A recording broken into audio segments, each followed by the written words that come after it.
Good afternoon. I'm Tom Stolz, County Manager, and here today to talk about the Sedgwick County COVID-19 daily update for May 13th. We've not been here live for a few days. We've been busy with budget. Let's go over the overall case count today. In the United States of America, there is 1,354,504 cases yesterday, which has gone to 1,375,949 today. That's a 1.6% increase. In the state of Kansas, we are at 7,468 today as compared to 7,163 yesterday. That's a 4.3% increase. And in Sedgwick County, we've gone from 471 cases to 507 cases today. That's a 7.6% increase. In the state of Kansas, we are standing at 164 deaths in the state so far.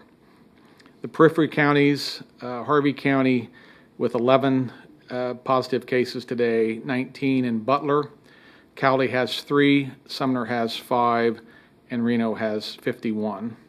In the 507 Sedgwick County cases, we've had 316 recoveries, and we've had 20 deaths in Sedgwick County due to COVID. Our testing procedures, if you watched the meeting this morning, you know that we are as healthy now as we've been with testing kits and availability.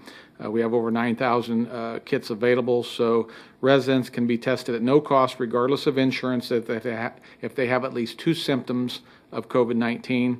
The process is still the same. Call United Way of the Plains at 211 if you think you should be tested for COVID, and they will step you through the process to get that done. KDHE reports that more than 7,000 residents have been tested for COVID-19 in Sedgwick County, and the health department is scheduled to test 60 people today at our drive-through site. You may have also heard Deputy County Manager Kaufman talk today about some randomized testing because we have so many testing kits now. We will be formulating a plan on how to run that over the next few days and weeks. We will need some citizen cooperation on that. All of the metrics that we're looking at indicate we'd want to run at least 12 to 1,400 randomized tests. So we will need that many volunteers from various places around the county to do that. So more information will be coming about an opportunity to do that. Today at the meeting, also the commissioners approved a local health and economic recovery plan. This plan includes guidance and recommendations to increase economic functions and aspects of social life that have been limited, such as best practices for business and industry in terms of employee and customer health and safety, and general guidelines for individuals to protect themselves and their loved ones and neighbors. This plan is now on our website at www.sedgwickcounty.org.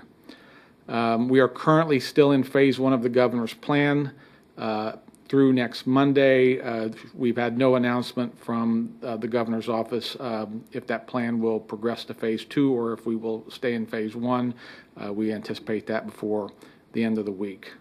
The only other thing I want to mention on the local health and economy recovery plan is as you open the document and look through it, and I invite you to do that on our website, it is clearly delineated what the governor's plan is by dark colors in that document. So in phase 1, the governor's restrictions, and those are legal restrictions, are emboldened in red, and the county guidelines, which are not restrictions, they are guidelines, which our industry and our businesses came up with locally as best practices, is in white in color. So as you read that document, I think it's very well done. It's very informative and can give businesses guidance on how to negotiate this safely. It will also be a fluid document that we will be modifying as the environment changes.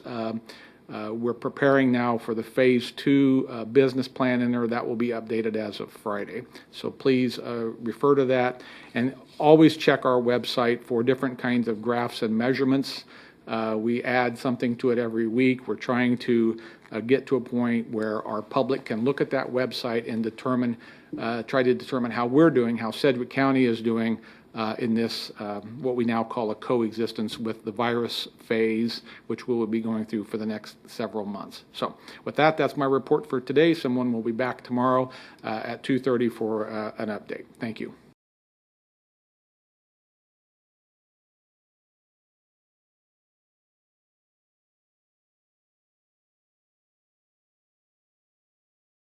Hey, Tom, this is Jake, AWCH. As I'm just looking at the plan, when it says right before it gets to the governor's plan and it says loosening restrictions, so when we see things like screening workers for fevers when they come in, there's no requirement there of any kind for businesses. Correct. The requirements all come from the governor. Everything from you guys would be a medical recommendation. Correct, Jacob. And what you're seeing is businesses will have to make decisions on screening for temperature, on mandating masks, and you're beginning to see some of that in the community already. That is their call as private businesses. We are strongly recommending, county is strongly recommending the use of masks. And I think the governor's order is very similar in nature. I don't know that she required anything, regarding screening or masking at this time. Thank you guys very much. Appreciate you.